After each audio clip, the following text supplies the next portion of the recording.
Hey guys, we're here with your 2014 visual guide to Knott Scary Farm. So Knott Scary Farm is kicking off here in a couple weeks on a Thursday the 25th. We've come by to pick up our season pass, and so if you've not looked into this, $75 for all 24 nights of Halloween Haunt. You can't beat that. We bought them online, $65 if you're an annual pass holder, but we picked them up, took like less than probably 30 seconds to get our picture and everything else. Awesome deal, awesome thing, so we're gonna be going a lot this year.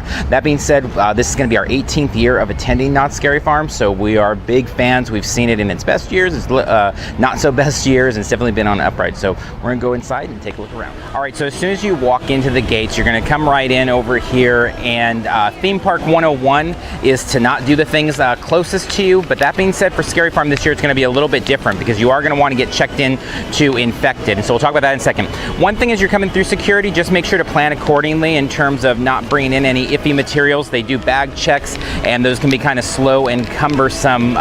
But yeah, the more organized you are, the quicker those go. But anyway, coming back to Infected, so as soon as you come in the gates, you'll want to make a right and head directly over here where they're going to be doing signups and kind of reservation slots for Infected, which is the basically laser tag kind of zombie hunt slash obstacle course type thing they got set up this year. Really unique thing that Knott is offering, and so you're going to make your way. There's going to be, from what we've been told by employees here, there's basically going to be 2 check-in stations where you can give your name and information, and then they're going to slot you for a time to come back later on in the day with your party. So ideally, you come right in here, you can sign in here. There's going to be one track that runs kind of along the outer edge of Scary Farm, and then there'll be another check-in point over on the other side that's going to kind of come hook around Gunslinger's Grave. We'll kind of get all of that as we head over there. But important thing, just when you come in, don't wait on it because slots are going to book up fast, and especially on those busier nights as you hit those Fridays and Saturdays, the closer it gets to Halloween, guessing that they're going to be pretty much taken all up as they go on. So let's go take a look over there. Okay, so now we're on the other side of Camp Snoopy, which is over here, which enters the Dia de los Muertos area. But we're filming this about 2 weeks out from Scary Farm, so you know, you may be watching this in mid-October and found different things out. Our understanding right now, though, is that there'll be a sign-in area here for one track and a sign-in area for the other area coming up for Infected. So if that's the case, obviously the goal would be to put your reservation in at both spots for different times. That way you're taken care of right off the bat. I apologize if you're watching this later after we hear a more official word and it turns out there's only one sign-in, or you can only sign in once, things like that. But as of right now, our understanding is there'll be 2 sign-in points for 2 different experiences, both for Infected and the zombie hunting. Now over here, it's Dia de los Muertos, sticking with the kind of theme of the Fiesta Village over here. This is going to be all kind of in this theming of a scare zone. And so there's going to be a pretty massive scare zone going throughout this area with all the rides, or I shouldn't say all the rides, but many of the rides and games should be open, and then lots of the characters kind of with the haunt. There is no specific maze here this year, though, so we'll head back to further in the park for Black Magic to check that out.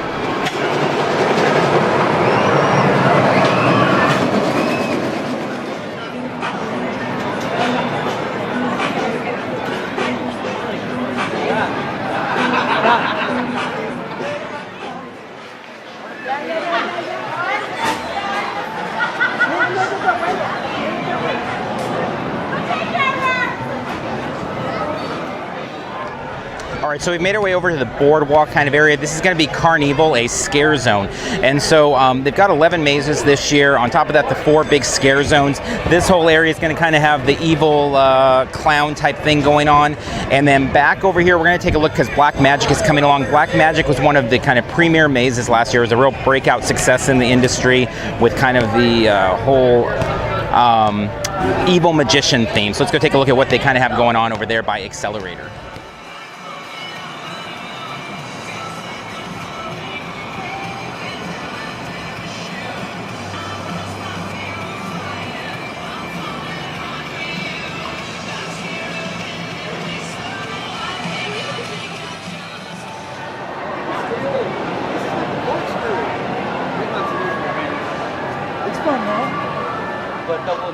All right, so we're kind of recording this in order of what our strategy is for the evening. So first off, coming in, as we said, signing up for Infected either 1 or 2 times, whatever we're able to do.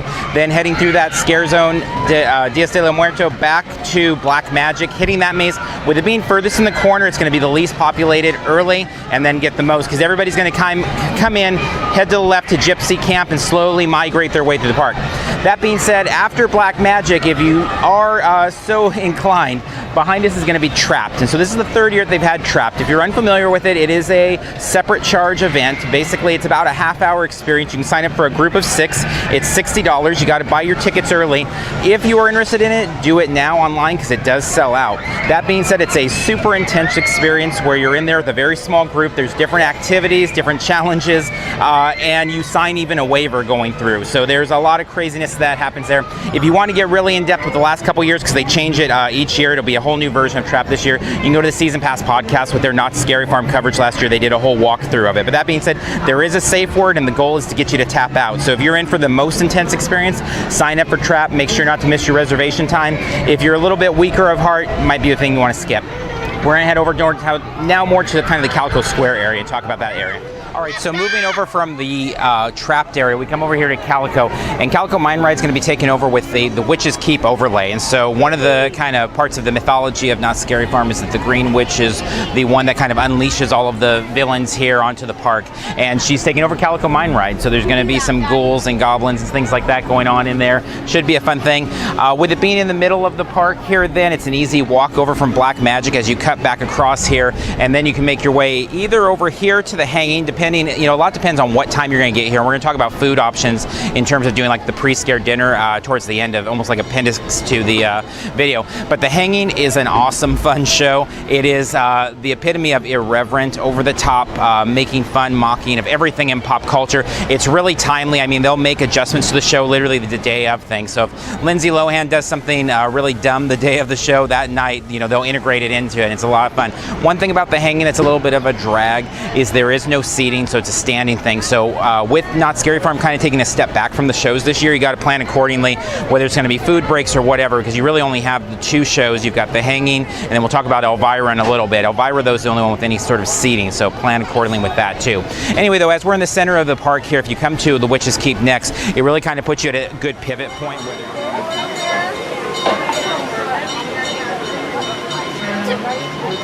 Water.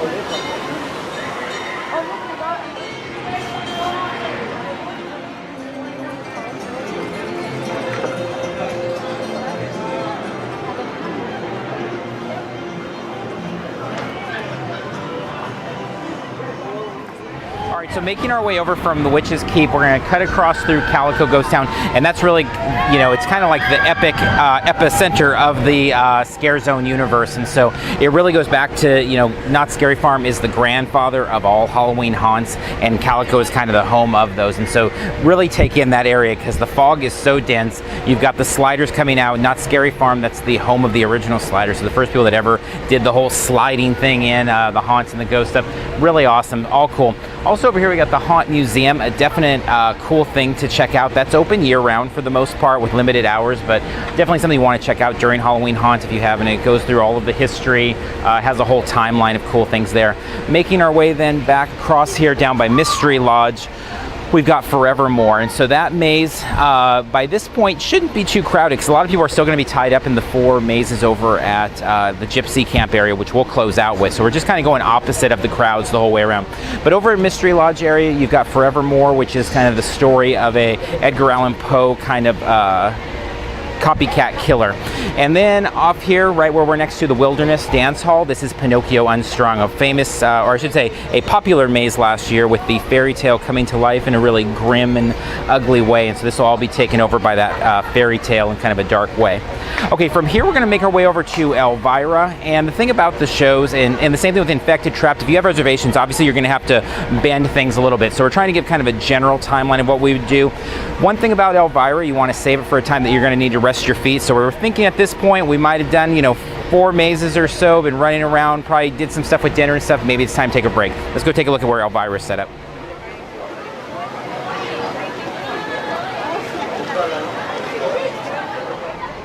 Okay, so returning to the Charles Schulz Theater is going to be Elvira. So this is kind of a big deal. She's coming out of semi-retirement to come perform again. Looks great. It's going to be a high-energy, fun show. It's Elvira's Big Top. And so they do a lot of dancing, singing stuff, and just a lot of parody. A big, big kind of over-the-top, again, irreverent, you know, really the theme for the 2 shows that Knott's has this year. Great resting spot, great place to, you know, just take some time to reboot. plan around 30 to 40 minutes on the show. So it's a pretty long show normally, and I don't see any reason why it wouldn't be this year.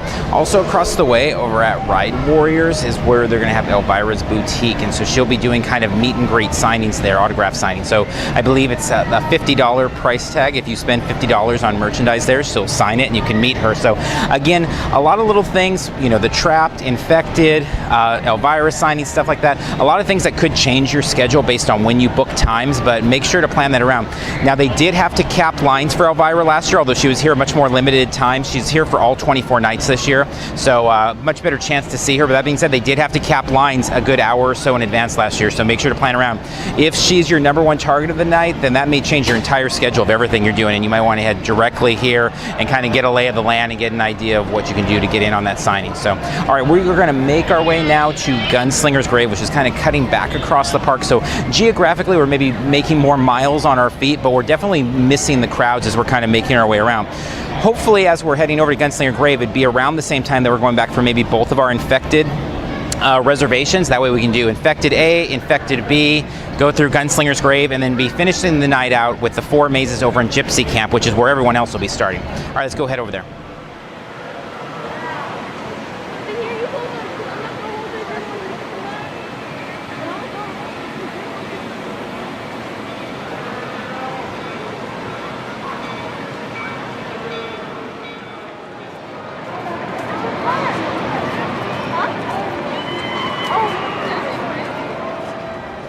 So as we make our way back over to the Infected area, again, ideally, maybe you have your reservations for post A and B for that. Behind us, though, here is Gunslinger's Grave. And one thing to note, so Gunslinger's Grave is cool. It's another one to return from last year. It was very popular, an Old West kind of scene. One thing I want to hit on, because it had one of the best skeleton key rooms of the year. And so if you're watching this video, I'm guessing you're already sold on Knott's Scary Farm. This isn't like a shopping type of video. But that being said, if you don't know, the skeleton key is an opportunity to kind of get a first scene for several of the mazes, and so it's an upcharge thing that goes in with the front of the line passes for the rides as well, but it allows you kind of to get an intro scene to kind of set more context for the story, and can be kind of a really cool thing. So check pricing again on all of these things. Obviously, one big thing though, if you're not familiar with Knott's Scary Farm, is just, as you can get from the videos we're going through, there's a lot of options here that simply they just don't have at other places like a Universal. And as much as we like these other haunts, there's a lot of different types of ways that you can make the evening go here, which makes the pass even more applicable and a better bargain, because you can really come back and do it very different on different nights, and kind of make one night more of an Elvira focus, one a maze scare zone focus, one a skeleton key focus, and so on and so forth. Infected, I mean, if you can get in on a slower night, Infected could be your whole night. It's just going through and shooting zombies all night, and that could be a fun thing. So definitely check out everything, all the maps, things like that before you go in. All right, in terms of strategy for the night, I just think the biggest thing of anything is just finishing out here with this Gypsy Camp. You make your way down here past Ghost Rider, and then outside of the park here you're led, and there's 4 of the houses down there. There's Trick or Treat, which is an awesome one returning from the past. I think it's my favorite of the passes because it's so kind of a retro Halloween feel to it. There's Dominion of the Damned, a very popular kind of vampire-esque type maze, and then you got 2 new ones this year, Voodoo and Tooth Fairy. Voodoo is kind of a which way maze or which way book type of an ending, so you're going to be able to pick different endings. So it might be one that you really want to take time to come back and do several times. Again, kind of tying back to what we talked about Gunslingers, just spending lots of time at the park and being able to experience things in different ways. But all of those will be led down, pass through those gates down there. All of this will be filled with monsters, ghouls, fog, all of that stuff kind of scaring you. But it is very standard for people to come in through the through the turnstiles there, make a left, and just this place be super crowded the first couple hours, and then they kind of just go clockwise through the park and finish out that way. So if you kind of zigzag a little bit, operate counterclockwise, you should be in good shape for all that. And again, finishing out here, in our experiences, if you come and hit this area around 10, 11, 12 o'clock at night, it's just empty. And one thing about the mazes too is they can be just a lot more fun when not everybody's, you know, kind of back to back and face to face as they go through. One last thing, kind of an appendix to this whole strategy guide here, is talking about the pre-scare dinner or the buffet. It's something we've done, I think. I mean, I can't remember a time we haven't done it. I think it's been 18 years straight if they've had it that long, but way back we've been doing this. And what it is you get to basically eat buffet. you know, Mrs. Knott's chicken, boysenberry punch, you know, the pie, all that type of good stuff in kind of a haunt type setting. And on top of that, you get access to the park early, and that can be really nice to get in here about a half hour early. Times kind of differ, but you got to book your time ahead of time, make a reservation. We usually book it to try and figure out like right when we finish to walk into the park. So as you're looking at those times, again, things book up quick. It's $26 if you buy online. All the prices I'm talking really are online, because this isn't the type of thing, and if you're watching this video, I don't think you're the type of person that's just going to show up here the night of and try and get into these things. You're booking things in advance and planning out that way. So it's $6 cheaper by booking that online. So highly recommend that at least one time, if not several times, as you visit Knott's Scary Farm. So we're going to wrap up here. We'll see you in the fog, and we'll see you in line somewhere in that fog.